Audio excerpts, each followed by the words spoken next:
Entry in the Roadsters Reborn race event is confirmed. In this showcase event, you will unleash the true potential of the Roadster as you compete against other drivers in a race along the Seacrest County coast. Use your driving skills to outmaneuver the opposition and take a medal. Your reputation is measured in wanted levels. Currently, you are not registering much activity and are classed by the SCPD as a Level 1 speeder. The grade provide is Level 20, most wanted. Your daily activity is measured as bounty.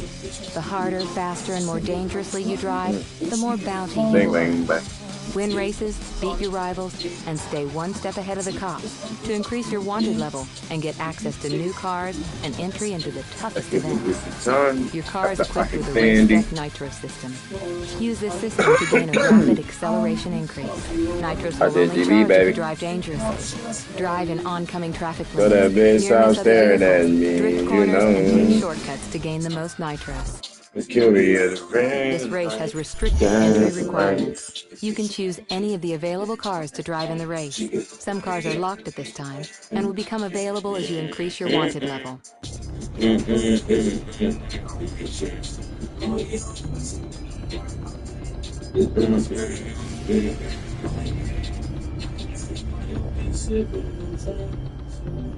don't be fucking you don't be counting the rolls. I thought you was equal on calls.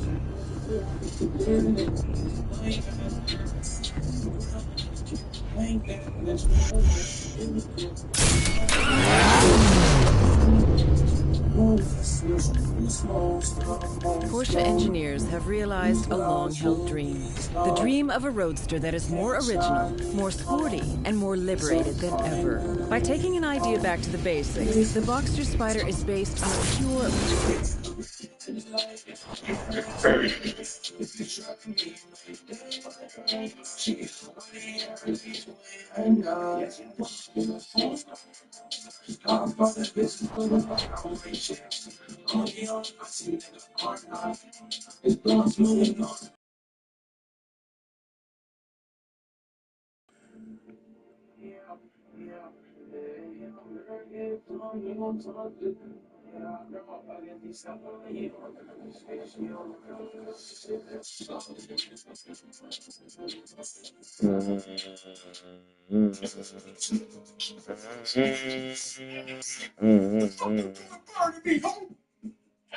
Yeah, you heard me, goddammit, you burned me. I should throw your face in the garbage. That bullshit you I'm peeing out of shit, bitch.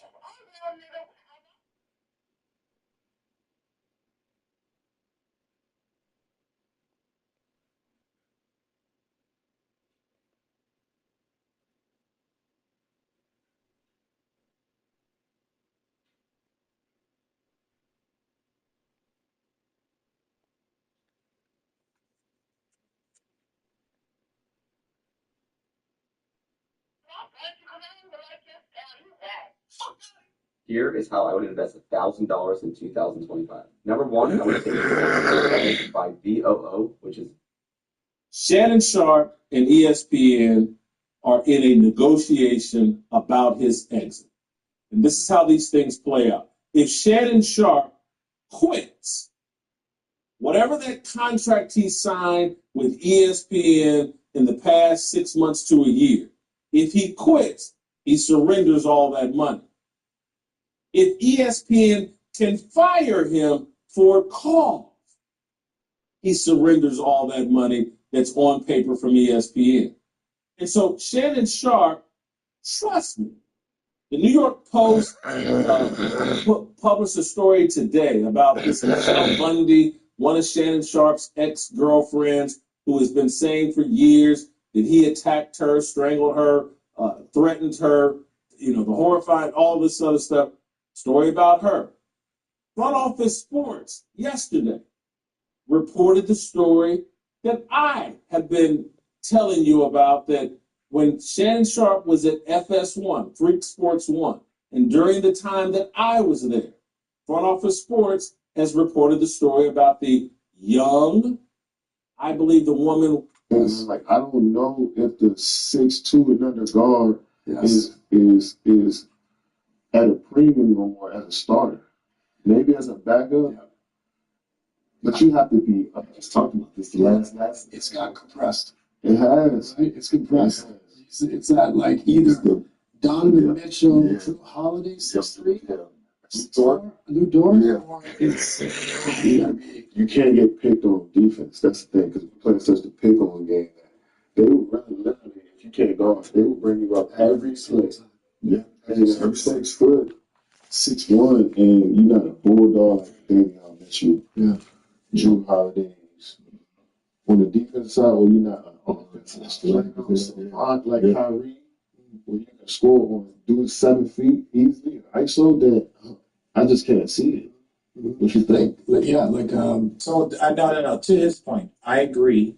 I agree with the concept of his point. To be, it's like the 3-and-D wing, right? You were either a 3-and-D wing, or you had to be a wing that had a lot to your bag.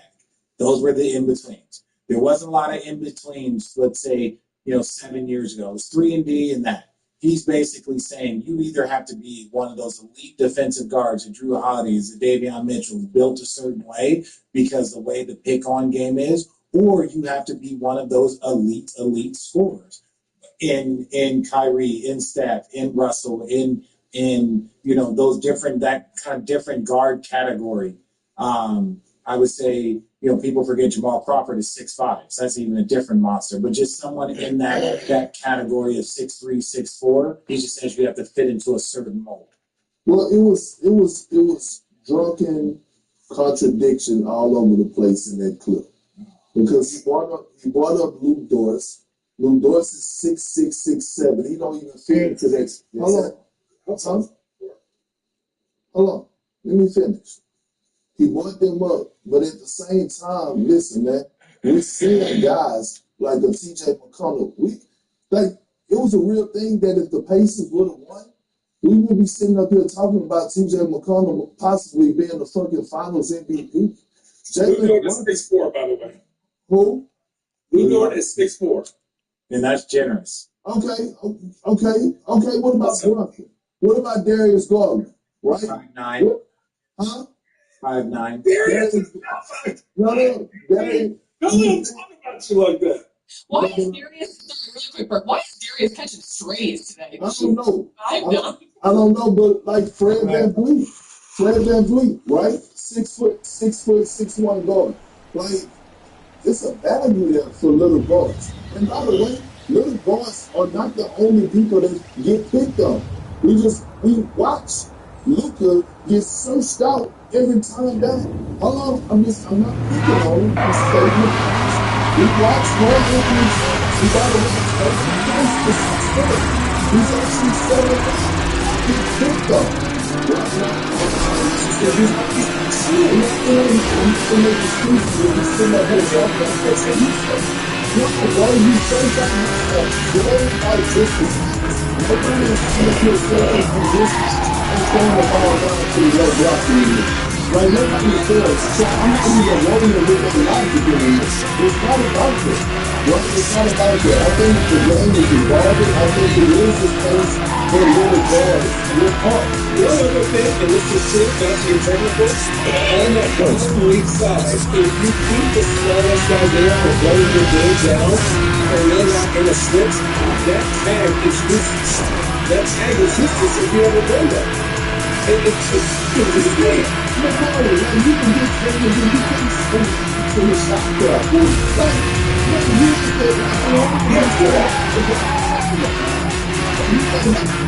It's my bad. Most TM.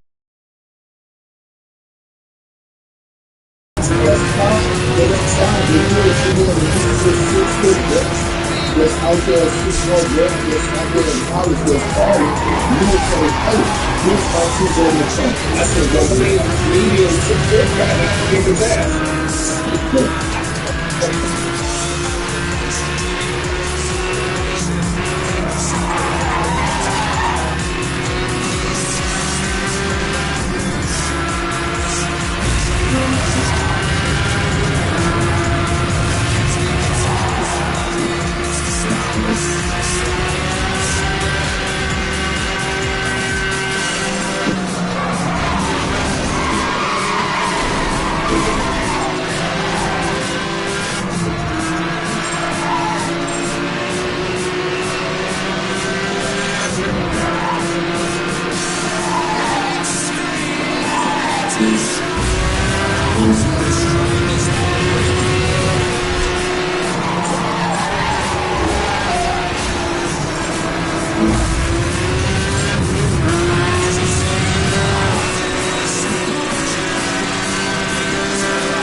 Bitch ass nigga.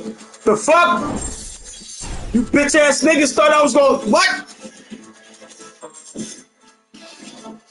That's what that nitro's for, nigga. And BD. I don't give a fuck if I came in third. Fuck you, nigga. I won. I'm Mizel. Fuck the phone y'all do, man. The latest to Malik Beasley in betting. It's norm now. No. He is innocent of proven guilty. He has not been charged. He has not been charged. He is innocent of proven guilty. Things can come out until he is charged. As far as I'm concerned, he is innocent. Yes, they are going to have. Yes, there will be more bullshit like this with gambling. The more legalized it is, I'm not going to talk about the man like he's guilty until they call him guilty. So until then, I wish him the best of luck.